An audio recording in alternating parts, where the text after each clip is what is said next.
Ce qui est marrant avec les montres, c'est que, comme nous, là, on est en train de faire, c'est que tu peux passer des heures à en parler. Ouais. Et je trouve ça assez amusant, moi, de... Tu m'as dit que tu n'avais que 4 heures. Hein.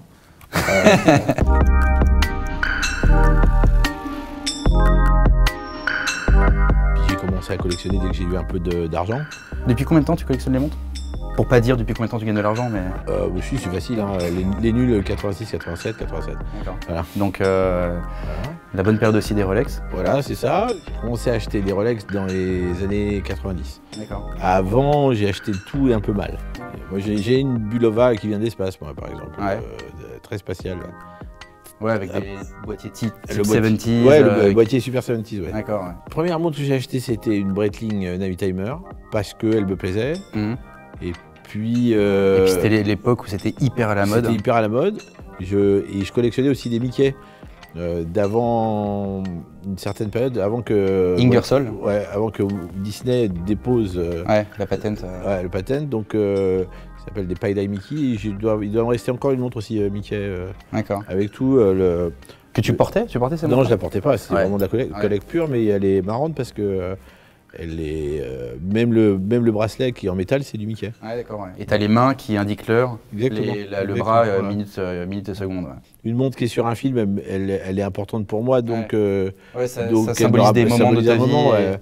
Pareil, j'ai une Cartier qui symbolise vraiment un moment d'un tournage qui était très précis et je la garde pour ça, quoi. Je ne la porte pas, c'est une tank américaine, Ouais. mais voilà, elle fait partie d'un film. Qu'est-ce que tu trouves sexy pour une femme comme montre? Non, moi je trouve que ma femme porte que des grosses montres et elle a une Daytona. D'accord. Voilà. Alors justement, pour parler de cette Daytona, on va dire mouvement mécanique, puisque ça va pour englober les 62-39, 41, 63, 65, comment tu as vu l'évolution, enfin en termes de prix, d'intérêt auprès des gens, parce qu'aujourd'hui c'est devenu une euphorie. C'est trop dingue, mais moi j'en voulais une vraiment. Et j'en ai une qui me plaisait pas beaucoup. J'ai dû l'avoir en 96. Et entre 96 et 2000, elle avait déjà pris 20%, Ouais. bizarrement. Je l'ai revendue parce que elle me plaisait pas, elle avait pas le truc que j'aimais. Et on a sorti avec les nuls un truc qui s'appelle l'Intégrule, Ouais. et on en a vendu beaucoup, plus d'1 million. Donc j'ai gagné de l'argent, et j'ai dit, ah, là je vais me faire plaisir et je vais acheter celle que je veux. Donc j'ai acheté voilà, celle que je voulais. Enfin, je l'ai pas trouvé fond blanc, j'ai trouvé que fond noir, mais voilà. Et le mec, Un poussoir vissé. ouais, poussoir vissé. Big Red ouais, ou... ouais, elle est pas Big Red. Et le garçon qui me l'a vendu, je l'ai vu à Cannes il y a 2 ans, Ouais. et je l'avais au poignet. Il a voulu te la racheter. Il a voulu la racheter, ouais. Et quand il m'a annoncé le prix, je lui ai fait jamais. C'est dingue parce que cette montre a eu une ascension qui s'arrête jamais, on se demande jusqu'où ça va monter. Je crois qu'à l'époque, c'était à peu près 20 000 euros. Quand je dis 19 000 euros, ouais, c'est ça. Et au moins, aujourd'hui, elle en vaut au moins le double. T'as les papiers avec, non? Non. D'accord, ouais, non, c'est au moins 50-60. 60 000 euros. Et j'ai vu une Big Red, Daytona Big Red 62-63 avec les papiers d'origine qui se fait vendu 100 000 euros. Donc on passe un cap en fait, mais... J'ai une boîte avec le truc d'achat du mec, il a acheté à Rolly, Ouais. il l'a acheté en 80. Ah, le papier d'achat d'origine, Ouais. C'est génial d'avoir ça. Ouais. Il l'a acheté à Orly en 79 ou 80. Donc il a dû même faire une détaxe, ça se trouve. Sûrement, ouais. Je t'ai ramené une marmotte magique avec quelques pièces vintage. Et pour moi, toutes ces montres, elles ont toutes une signification. On commence par la Datejust.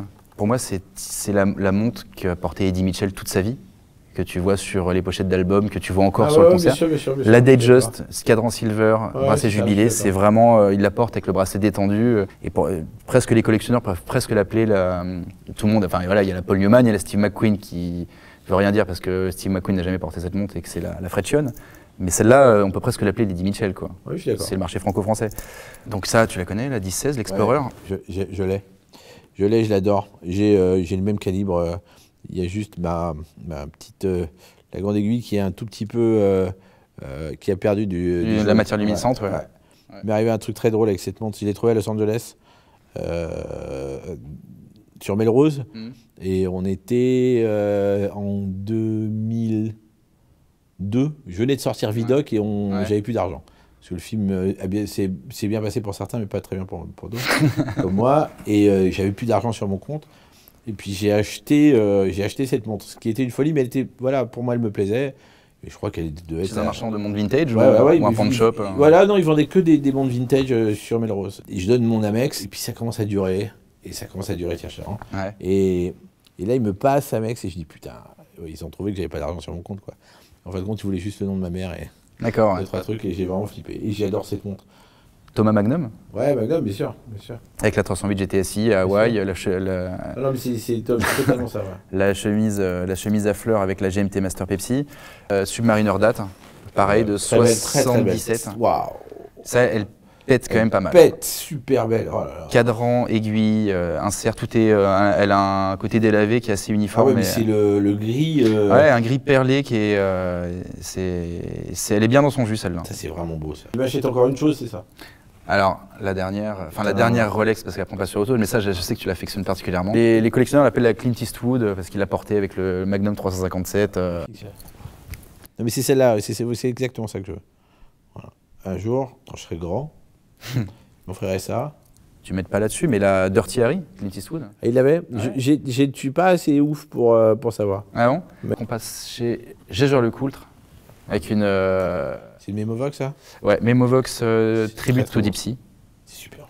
Je sais que t'aimes bien ce bracelet-là. Non, mais la montre est très jolie et je pense que c'est la montre que Jaeger-LeCoultre a le mieux réussi. Parce qu'elle vieillit pas, parce que le calibre vieillit pas non plus, que c'est reste une. Et puis elle a une complication hyper intéressante Ouais. avec la sonnerie. La sonnerie, tout ça, c'est vraiment une très très très belle montre. Mais Jaeger, c'est un magnifique horloger, et il y a des trucs très très Ouais, beaux. c'est vrai. Moi, j'ai perdu une Duo Face dans un restaurant, j'ai retourné le restaurant, j'ai jamais retrouvé.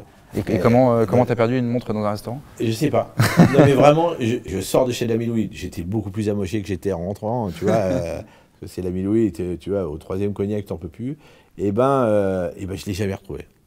Ouais, ça se trouve. Voilà, je pense que quelqu'un l'a retrouvé à ma place. On parlait tout à l'heure des Paul Newman.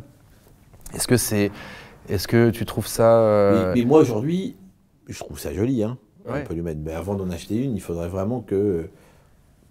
Je trouve ça sur L'intégrule 3, 4, Non, 5, non, 6. même 10 même. Non, mais c'est pas ça, c'est que. Non, je trouve ça fou. Après, si, il y a. Tu vois, celui qui a acheté la Paul Newman, 2 Paul Newman, gravées par sa femme, Drive Safely. On sait toujours pas qui c'est d'ailleurs. Mais... Ouais, on saura jamais. Mais non, parce que c'est. Enfin, elle est dans un coffre et bien rangée. Ouais, je suis pas sûr. Je pense que le mec qui met 15 millions pour acheter une montre, il y a un phénomène un peu de société de se dire c'est moi qui l'ai, quoi. Celle-là, elle a un vrai plus. Ouais. Elle a un vrai plus. Ouais. Et elle reviendra sur le marché. Hein. Oui, sûrement. Toi, tu as une montre qui me plaît beaucoup à ton poignet. Et je l'aimais pas avant et là, je commence à l'aimer. Mais j'aime beaucoup cette marque, quoi, parce que moi, j'ai une grande admiration pour Patek et en même temps, j'ai jamais réussi à me dire, ok, je m'achète une Patek Philippe. T'as jamais eu de Patek Philippe? Non, j'en ai jamais eu. Mais maintenant, elle commence pour moi à être vivable. Donc voilà, elle risque de faire partie de la collection Fromagerie un jour. Nautilus, t'es pas... Je suis pas un taré. Et très honnêtement, en revoyant la Memovox que j'avais un petit peu oublié, je me dit, voilà. Ouais. Toi, t'es plus monde vintage. Oui, mais je trouve que c'est plus chic. Ça raconte une histoire et ça rappelle un moment passé, quoi. Et puis, on parlait de patine, tout ça, c'est ça qui fait la montre. Ouais, c'est que chaque montre est unique au final. Bien sûr. Merci Dominique. Rien, monsieur. Merci pour ton temps. Merci à vous deux.